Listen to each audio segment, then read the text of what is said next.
Vamos a partir entonces hablando del tobillo. En general, el complejo tobillo-pie siempre es uno, ¿ya? Existe una relación directa entre todos los componentes desde el tobillo hasta el pie. Nosotros vamos a ver o vamos a separar el tobillo y pie para tratar de entenderlo un poquito mejor, porque si habláramos una clase completa de lo que es tobillo y pie, todo junto y entremezclado, sería bastante complejo, ¿ya?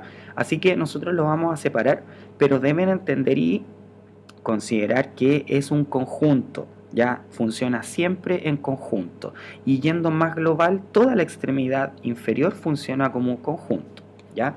Entonces, como función principal del tobillo, nosotros podríamos decir que es amortiguar la carga y propulsar el cuerpo durante la marcha. Además, ¿cierto?, de ir adaptándose a cualquier tipo de terreno. Esa va a ser como la función principal del complejo tobillo-pie. El tobillo en general tiene una función muy importante en esto que es la marcha. En esta imagen que nosotros, o en este GIF que nosotros vemos acá, estamos viendo a un modelo de un sujeto caminando. Y podemos observar que se generan dos gráficos que son bastante similares, ¿ya? Estos gráficos que ustedes aprecian acá se denomina gráfico de mariposa. Este gráfico de mariposa nos muestra cómo son los componentes vectoriales de la fuerza de reacción del suelo cuando yo camino. Primero, fuerza de reacción del suelo. ¿Qué significa eso? Según la tercera ley de Newton, se supone que con cada fuerza o a cada fuerza que yo, no, cada fuerza que yo aplique, ahí sí, cada fuerza que yo aplique, voy sobre un objeto, este objeto me va a generar una fuerza, ¿cierto?, en igual magnitud, en igual dirección, pero en sentido opuesto, ¿ya? Entonces, la fuerza de reacción del suelo es la fuerza que el suelo ejerce sobre mi pie, ¿cierto?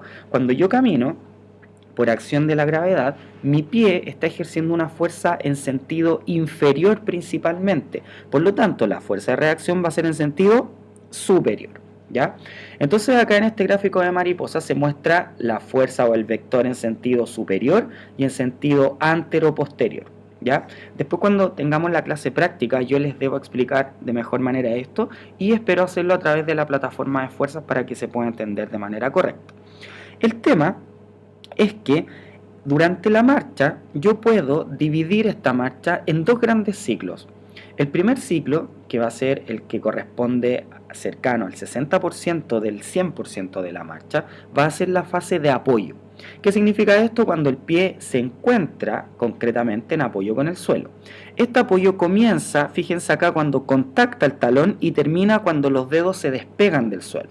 Entonces, durante todo ese transcurso de contacto de talón hasta despegue de los dedos del suelo, voy a estar apoyando el pie en el suelo. Por ende, me va a generar una fuerza de reacción. Si yo analizo esta fuerza de reacción en magnitud, lo vamos a ver acá, que es el mismo gráfico. Fíjense que este de acá tiene un pic inicial, un valle y un pic final. Lo mismo que puedo ver acá, un pic inicial, un valle y un pic final. Lo vamos a analizar acá para que no se esté moviendo tanto como en el caso de la izquierda. En este gráfico yo voy a tener en el eje X el porcentaje del ciclo de marcha o también podría ser el tiempo. Normalmente cuando nosotros estudiamos la marcha se hace en función al porcentaje del ciclo de marcha. Y acá en el eje X, perdón, en el eje Y yo voy a tener las fuerzas, ¿ya? Las fuerzas que está ejerciendo el suelo sobre el pie, porque recuerden que es la fuerza de reacción del suelo, no la que el pie ejerce al suelo. Entonces yo puedo ver acá dos grandes pics. El primer pic tiene relación con un fenómeno que se da, ¿cierto?, en la fase de contacto inicial y apoyo inicial que se denomina la amortiguación.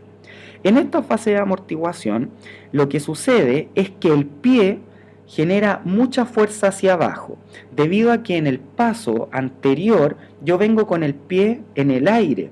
Entonces, cuando el pie genera contacto con el suelo, toda esa fuerza la entrega al suelo. Por lo tanto, el suelo también va a ejercer una fuerza hacia arriba, ¿ya?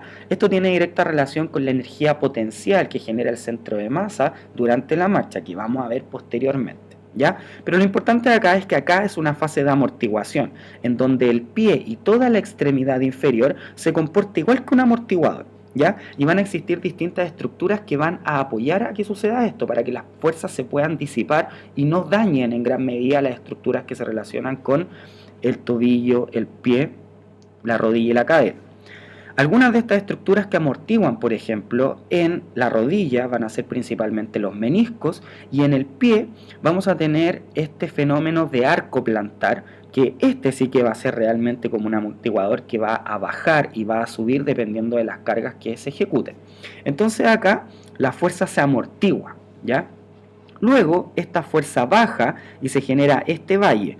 Este valle es más o menos, ¿cierto?, cuando estoy en la fase de apoyo medio, que eso lo vamos a ver después, y este valle por el momento no me interesa mucho que lo comprenda. Luego, esta fuerza, si ustedes lo notan, vuelve a subir y generar un segundo pic. En este pic yo puedo observar que se va a dar la fase de propulsión.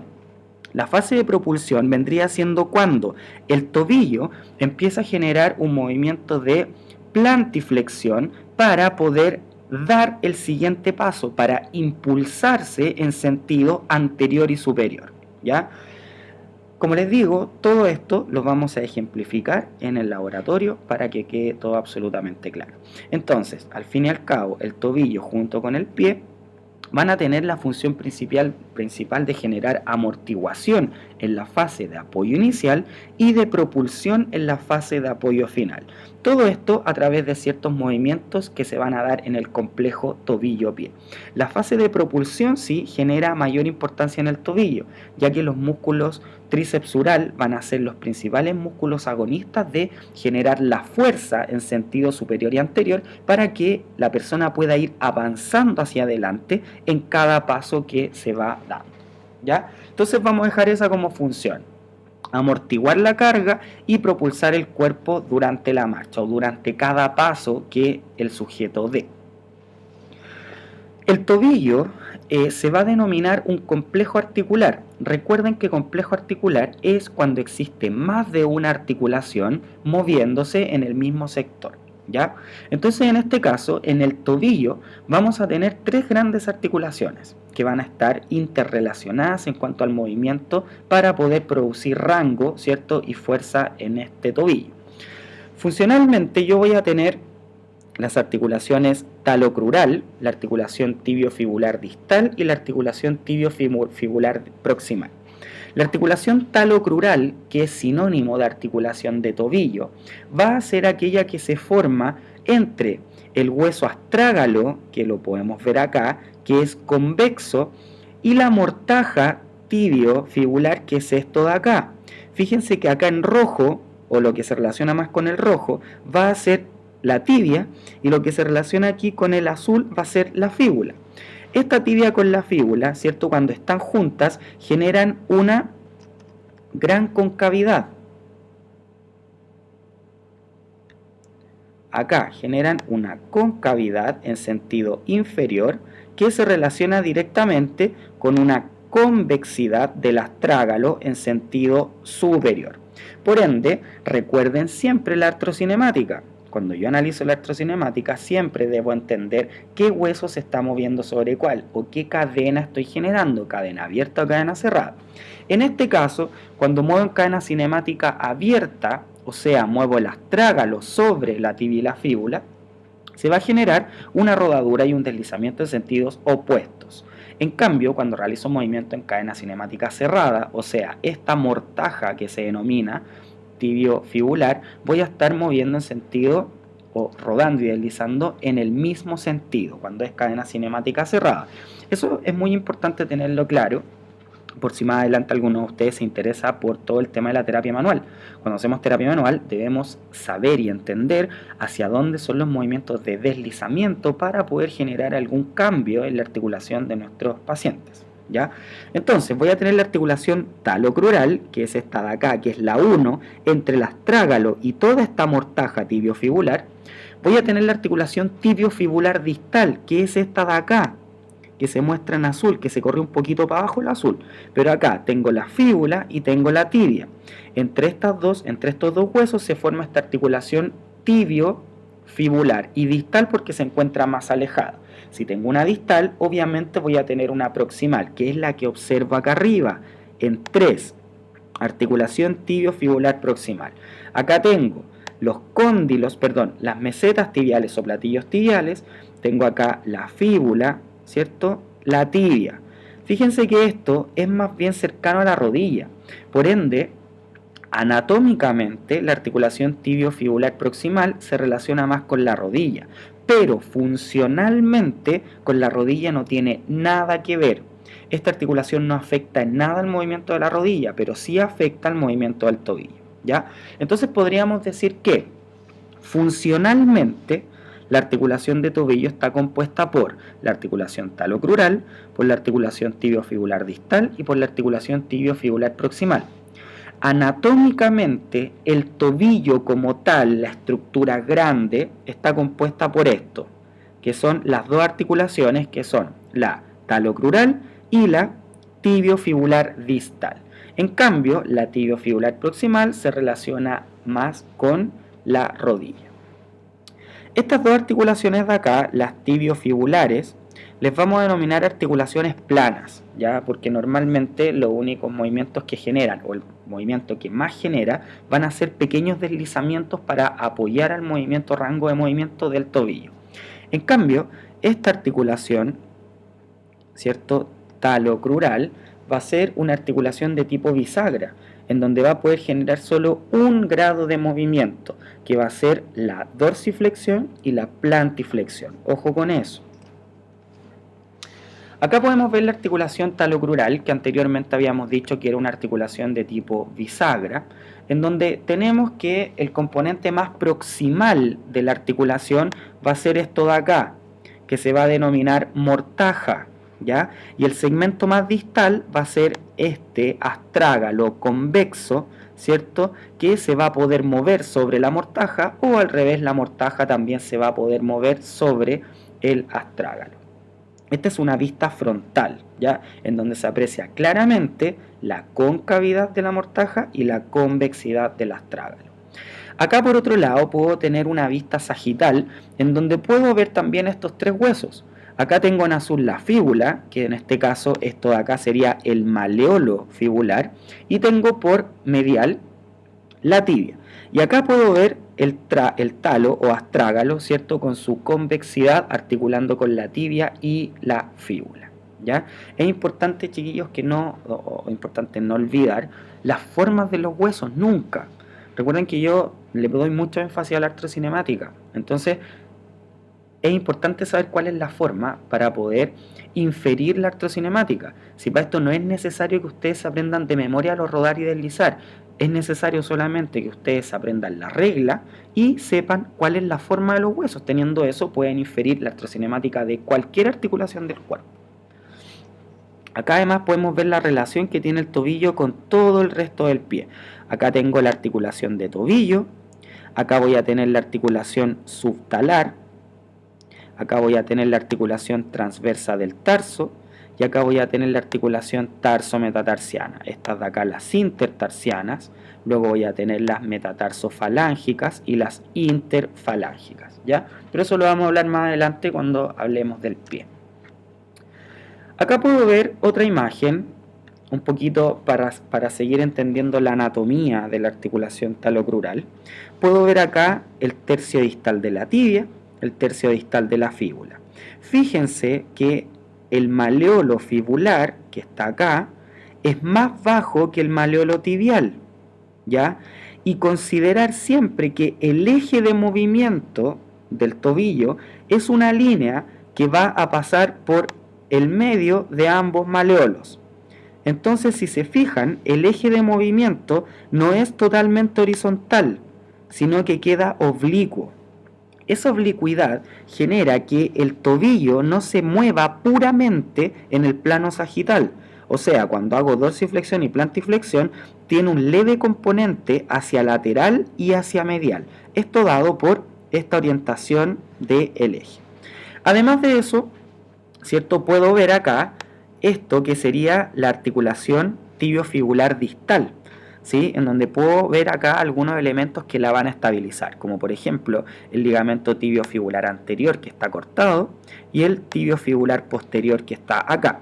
Estabilizando toda esta articulación, que después la vamos a ver, vamos a tener acá la membrana interósea, ¿cierto? Que al igual que el antebrazo, discurre desde proximal hacia distal para mantener siempre unidos los dos huesos y además generar mayor área para la inserción de los músculos, ¿ya? Acá en rojo, en esta manchita roja de acá y de acá, puedo ver realmente cuáles son las áreas de contacto de la articulación. En la tibia voy a tener toda esta parte inferior o más distal que va a estar contactando con el astrágalo, y acá en la tibia voy a tener esta zona que está más bien medial e inferior, que va a articular con el astrágalo. El astrágalo estaría así, de esta manera. Voy a borrar todo esto para que se vea. Estaría así, acá el astrágalo, ¿cierto? Con su convexidad. Acá puedo ver por otro lado el astrágalo, ¿ya? El astrágalo es un hueso bastante irregular que tiene muchos procesos, ¿cierto? Y carillas articulares para poder darle la funcionalidad que debe tener el pie, junto con el tobillo. Recuerden que son todo un conjunto. Acá yo puedo ver el astrágalo en una vista horizontal superior, en donde acá voy a tener la parte anterior y acá voy a tener la parte posterior, ¿ya? En esta parte anterior voy a tener esta gran cabeza, ¿cierto?, que va a estar articulando con el hueso navicular, formando la articulación talonavicular que forma parte de la transversa del tarso. Voy a tener un cuello y voy a tener acá por superior la gran tróclea. Esta tróclea va a ser la que va a articular directamente con la mortaja tibiofibular. Acá voy a tener otras facetas articulares, ¿cierto? Una por lateral y otra por medial, que van a articular con los distintos maleolos. Recuerden que los maleolos siempre están un poquito más abajo. Miren, acá lo voy a mostrar. Toda esta zona de acá, que acabo de marcar, va a ser la que va a articular con esta región, ¿ya? Y estas facetas laterales y faceta medial van a ser las que van a articular con estas zonas respectivamente, ¿ya? Entonces voy a tener un gran área de contacto. Recuerden que cuando tengo un gran área de contacto en una articulación, las presiones automáticamente disminuyen. Y si las presiones disminuyen, eso significa que voy a tener menor sobrecarga y el cartílago va a poder resistir de mejor manera estas grandes cargas que se generan, sobre todo durante actividades como correr, saltar o hacer algún tipo de ejercicio, ¿ya? Acá puedo ver exactamente lo mismo, pero con el astrágalo puesto o inserto en todo este pie que podemos observar también en una vista horizontal. Ya, analicemos un poquito la funcionalidad de la articulación talocrural o de tobillo.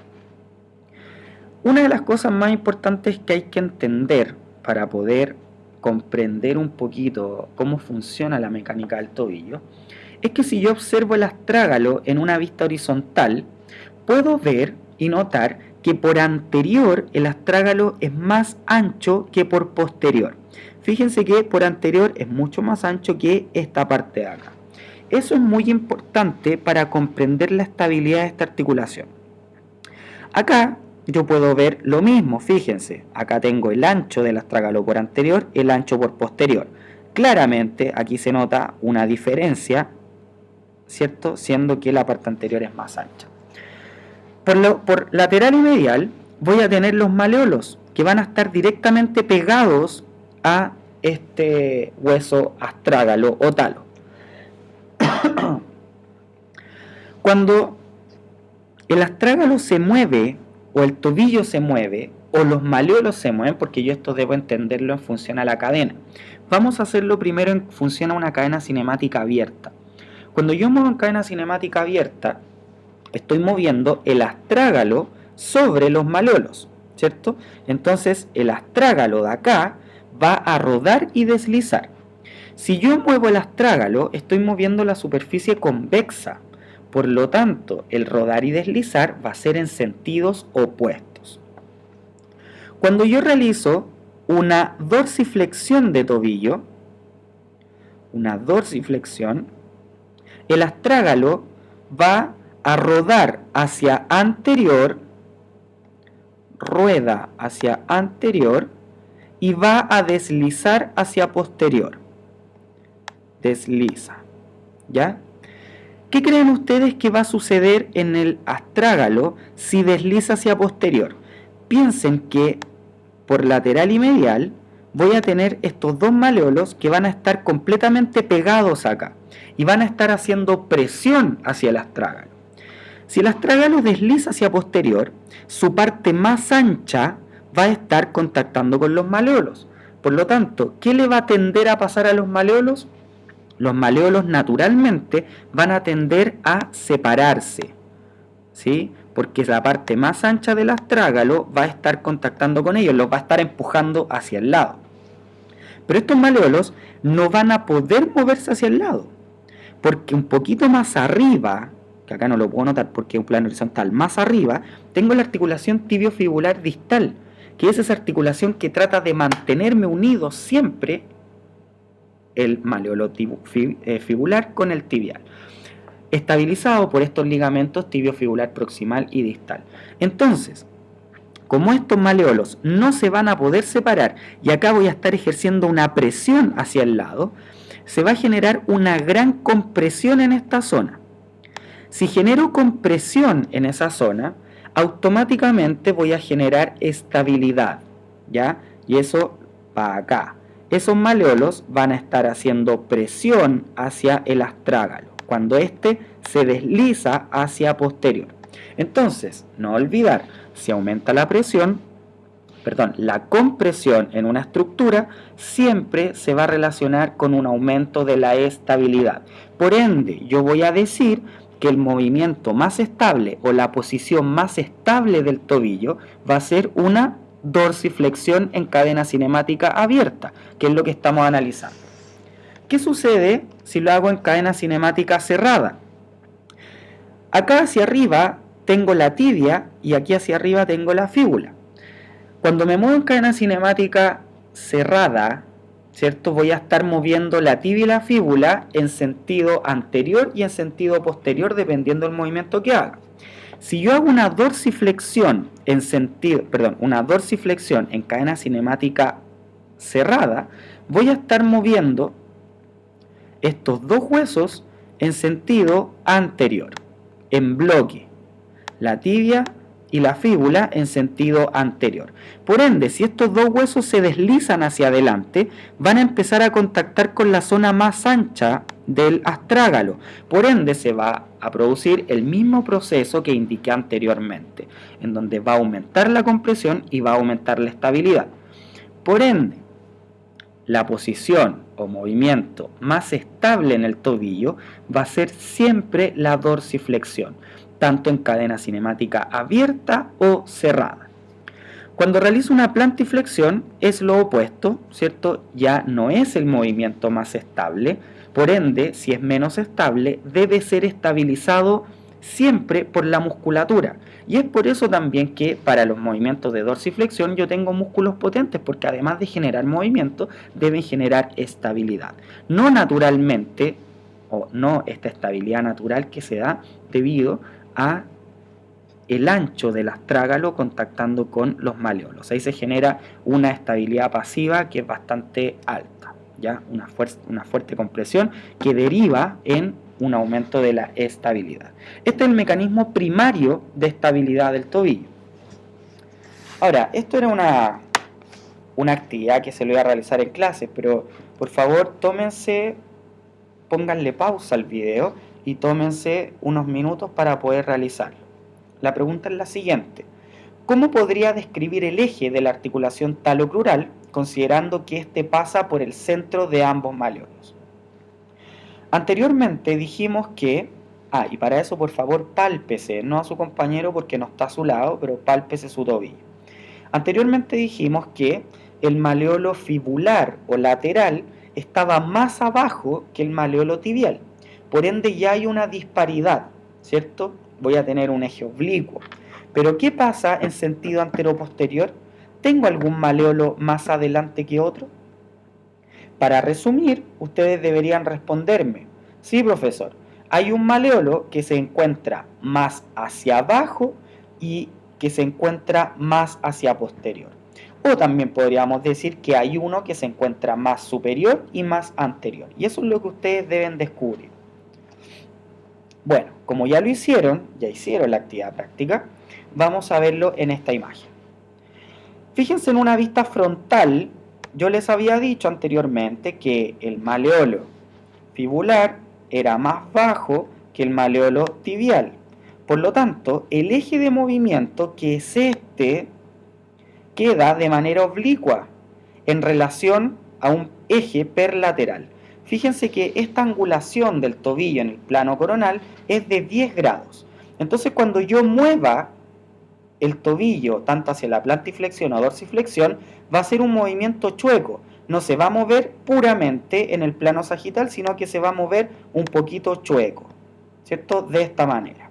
Cuando yo hago una dorsiflexión, el pie tiende a irse hacia lateral.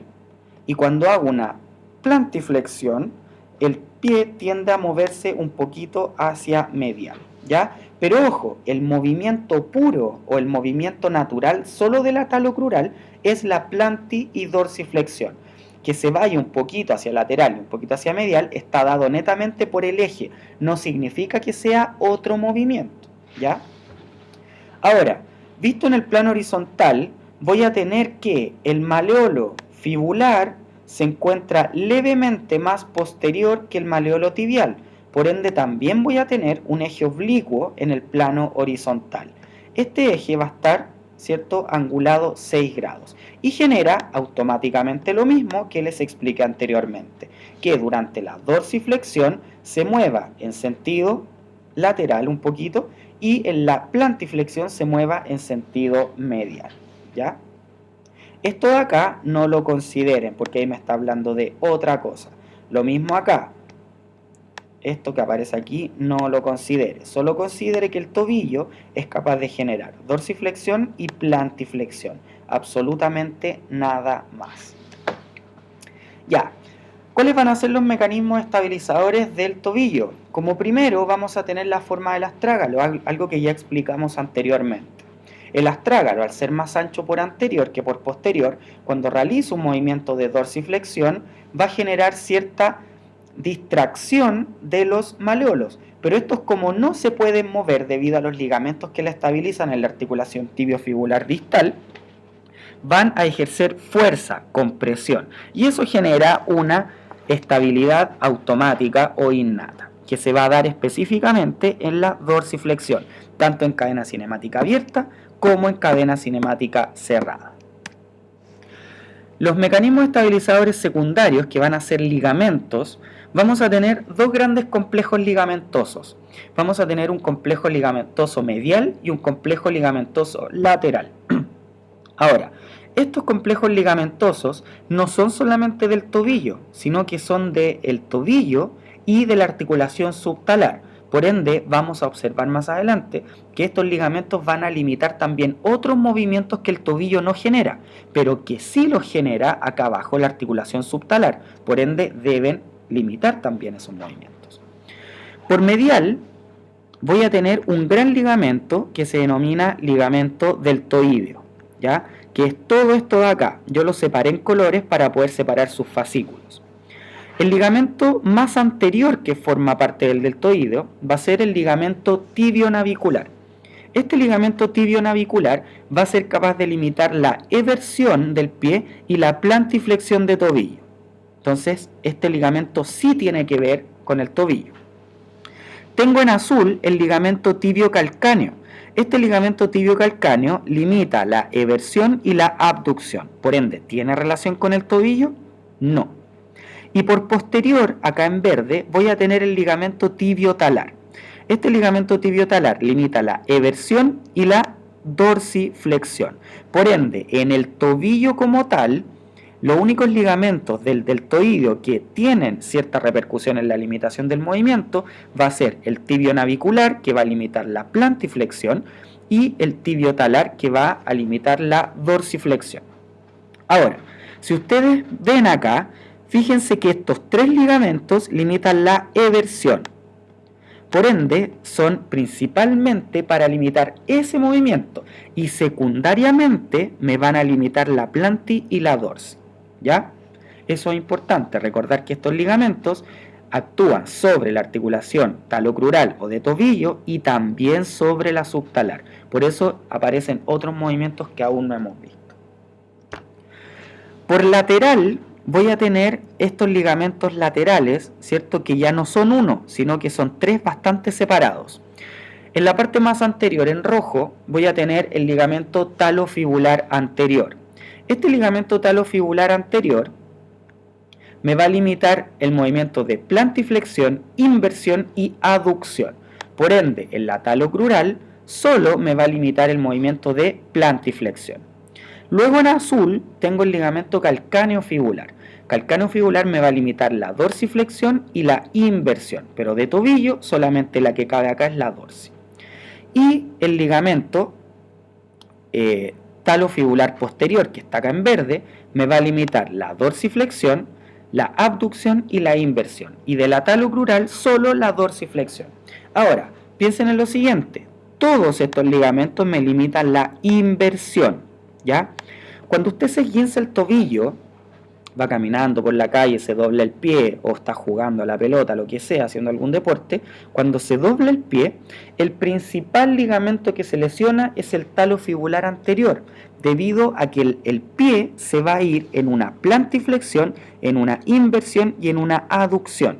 Entonces, según esto, ¿cierto? El principal mecanismo de lesión, si nosotros lo jerarquizamos, es la inversión. Acá podemos ver el esguince que normalmente se da es por inversión. Si yo lo analizo desde ese punto de vista, puedo entender que el esguince de tobillo no se da en el tobillo, se da en la articulación subtalar, porque la subtalar es la que se puede mover en inversión, ¿ya? Eso después lo vamos a conversar en clase también, porque todos dicen me esguincé el tobillo, pero el tobillo en sí es la articulación talocrural, que solo se mueve en dorsi, plantiflexión, por ende es muy raro que se lesione, ¿ya? Luego acá analizamos las articulaciones tibiofibulares, ¿ya? Nosotros dijimos que el tobillo estaba compuesto por la talocrural, por la tibiofibular proximal y por la tibiofibular distal. La articulación tibiofibular proximal es esta que se relacionaba más con la rodilla anatómicamente, pero que funcionalmente se relaciona con el tobillo. También habíamos dicho que era una articulación de tipo plana, ¿cierto? Solo va a permitir movimientos de deslizamiento, específicamente en sentido anteroposterior y superior e inferior, ¿ya? Va a estar estabilizada por ligamentos de la cabeza de la fíbula, ligamento anterior de la cabeza de la fíbula y por posterior, ligamento posterior de la cabeza de la fíbula. La disfunción de esta articulación va a repercutir de forma mínima en la función de la rodilla y el tobillo. Si yo me lesiono acá, no voy a generar gran pérdida del rango de movimiento del tobillo, va a ser muy leve. No así si me lesiono esta acá de abajo, que es la tibiofibular distal. Esta tibiofibular distal en general se clasifica como una sindesmosis, pero también podríamos decir que es plana por algunos movimientos que va a realizar, ¿ya? Acá la membrana interósea le da principalmente esta función de ser una sindesmosis, ¿ya?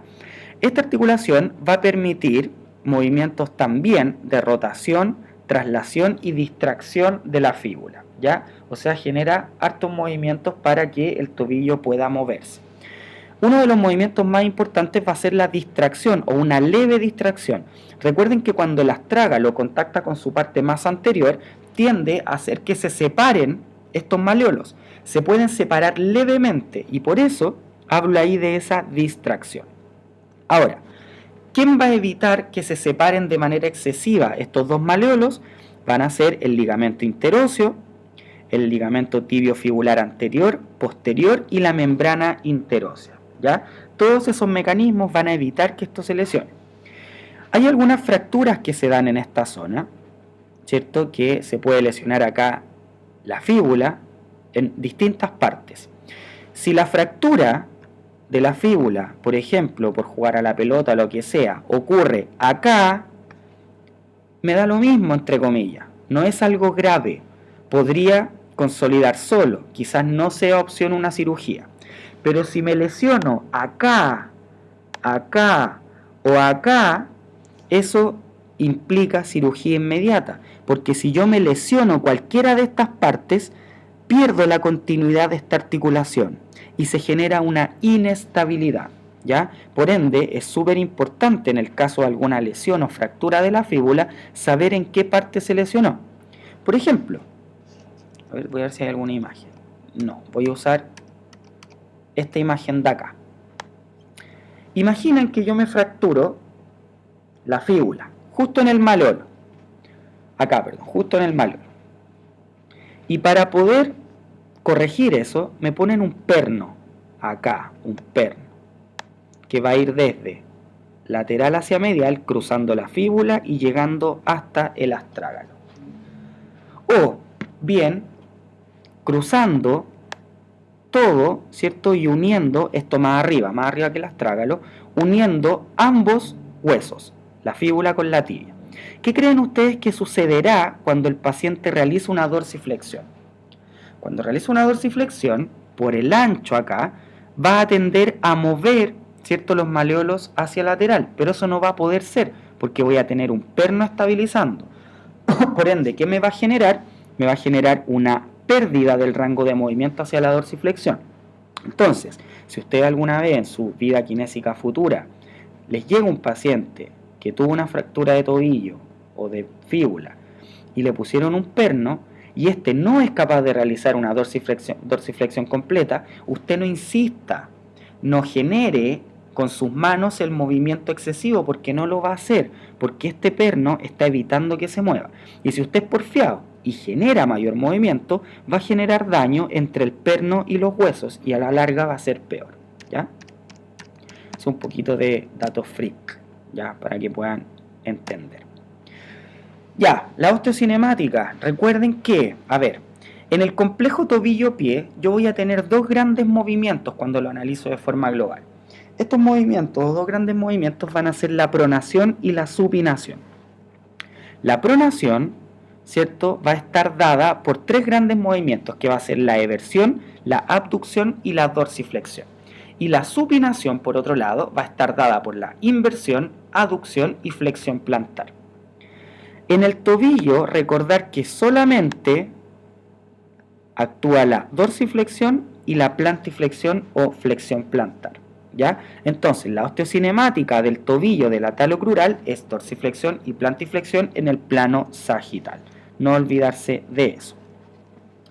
Acá puedo ver movimiento en cadena cinemática abierta, en donde realizo una dorsiflexión, plantiflexión, dorsi-planti, dorsi-planti. Puedo ver acá un movimiento en cadena cinemática cerrada, donde ahora hago dorsi, planti, dorsiflexión, plantiflexión, ¿ya? La dorsiflexión, tanto en cadena cinemática abierta como cerrada, me va a permitir cerca de 26 grados, ¿ya? Y la plantiflexión, por otro lado, me va a permitir cerca de 48 grados. Esto que aparece acá de que se puede relacionar con abducción y eversión, no lo consideren.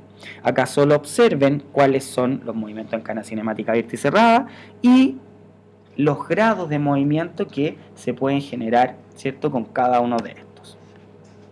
La artrocinemática, la artrocinemática también debemos verla en el práctico, pero a priori vamos a decir que el tobillo se puede mover tanto en cadena cinemática abierta como en cerrada. Si me muevo en cadena cinemática abierta, estoy moviendo el astrágalo convexo sobre la mortaja cóncava. Por ende, el rodar y deslizar van a ser siempre en sentidos opuestos, ¿ya? Cuando hago una dorsiflexión acá, este astrágalo va a tender a rodar hacia anterior y se va a deslizar hacia posterior. ¿Qué sucedía si deslizaba hacia posterior? Su parte más ancha iba a contactar con los maleolos y se iba a producir una gran fuerza compresiva que estabilizaba. En el caso de la plantiflexión, el astrágalo va a rodar hacia posterior y va a deslizar hacia anterior. Entonces, por ejemplo, si a usted alguna vez le llega un paciente que tuvo o que tiene una limitación hacia la dorsiflexión, y usted en la anamnesis se da cuenta de que no tiene pernos, no tiene ninguna cirugía, solo tiene una restricción, usted podría generar alguna técnica manual de deslizamiento hacia posterior para generar un mayor rango de movimiento. O sea, ayudar al astrágalo, que en la dorsiflexión, se mueva hacia posterior y así generar un rango de movimiento mayor, ¿ya? En cadena cinemática cerrada, cuando se mueve la tibia y la fíbula sobre el astrágalo, siempre se va a mover cóncavo sobre convexo, por ende van a rodar y deslizar en el mismo sentido. En la dorsiflexión, la tibia y la fíbula ruedan y deslizan hacia anterior, y en la plantiflexión, la tibia y la fíbula ruedan y deslizan hacia posterior. Entonces, en este caso, si yo quisiera ganar rango de movimiento, tendría que deslizar con mis manos la tibia y la fíbula en sentido anterior para ganar dorsi y en sentido posterior para ganar planti. Eso probablemente lo van a aprender más adelante en los ramos de cuarto de kinesiterapia del aparato locomotor, en técnicas manuales. ¿Quién va a estar estabilizando de manera dinámica el tobillo? Cuando hablamos de estabilización dinámica, siempre van a ser músculos, ¿ya? Siempre. Acá en esta imagen yo tengo un corte horizontal del tobillo, en donde puedo ver que tengo un eje, ¿cierto?, de la articulación talocrural y un eje acá de la articulación subtalar, que vamos a ver más adelante. Acá puedo separar, ¿cierto?, o la que me interesa es esta. Este eje, que es el eje medio lateral. Todos los músculos que se encuentren anterior a ese eje van a ser músculos que generen dorsiflexión, y todos los que estén posterior a este eje van a ser músculos que generen dorsiflexión. No olvidar eso jamás, ¿ya? Algunos van a ser flexores dorsales y otros flexores plantares. ¿Cuáles van a ser los que están por delante? Vamos a tener el músculo principalmente el tibial anterior, extensor largo de los dedos, extensor largo del hallux y tercer fibular. Y por posterior voy a tener el gastrocnemio y el sóleo, que van a formar parte del tríceps ural, y el músculo plantar, ¿ya? Entonces estos músculos van a tener relación con la estabilización dinámica de la articulación talocrural. Acá los puedo observar. Por anterior voy a tener el músculo tibial anterior, voy a tener el músculo extensor largo de los dedos, extensor largo del hallux, que es el primer ortejo, el dedito gordo, y voy a tener acá el extensor largo de los dedos junto con el tercer fibular. Este músculo, que es el fibular largo, tiene relación con la articulación subtalar, que lo vamos a ver más adelante. Cuando usted se esguinza el tobillo, el principal músculo que queda con algún tipo de disfunción va a ser este tercer fibular, que lo vamos a analizar más adelante. Por posterior voy a tener músculos plantiflexores, que van a ser principalmente, acá puedo ver los gastrocnemios, gastrocnemio medial, gastrocnemio lateral, junto con el tendón de Aquiles. Y acá arribita puedo ver el músculo plantar. Y bajo el gastrocnemio observo el músculo sóleo, ¿ya? ¿Cuál es la diferencia entre el sóleo y el gastrocnemio? Es que el sóleo es un músculo monoarticular, o sea, va desde la tibia y la fíbula y llega hasta el calcáneo. En estricto rigor es un músculo biarticular, porque atraviesa la articulación, talocrural y subtalar, pero acá me interesa solo que cruce el tobillo. En cambio, el músculo gastrocnemio es un músculo poliarticular, porque va a cruzar todo acá el complejo del pie y va a cruzar también la rodilla, se va a insertar en los cóndilos femorales por la parte más posterior, ¿ya?